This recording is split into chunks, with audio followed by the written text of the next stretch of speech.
சூழலுக்கும் சுகாதாரத்துக்கும் தீங்கு ஏற்படுத்தும் அனல் மின் உற்பத்தி நிலையம் வேண்டாம் என சம்பூர் மக்கள் கூறுகின்றனர்.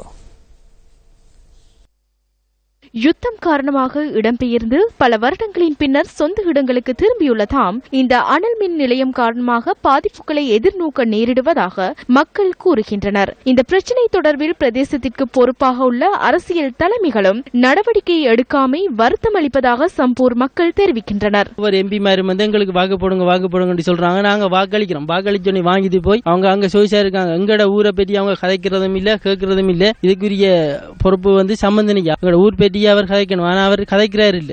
எங்களுக்கு எங்கட ஊர்ல நாங்க நிம்மதியா இருக்க கிட்டவா இப்ப அனல் மில்லியன் சொல்லி ஒன்று புதுசாக ஆரம்பிச்சிருக்காங்க. இந்த அனல் மில்லியங்களுக்கு தேவையில்ல சாமான், எங்களுக்கு ஒன்றுமே தேவையில்லை. ஒரு சிங்கிள் ஏரியாவில் கொண்டு வர இடத்தை கட்டுங்க, எங்களுக்கு வேற இடம் தேவையில்லை. எங்களை சம்பூர்ல நீங்க அனல் மில்லியத்தை கொண்டு வராங்க.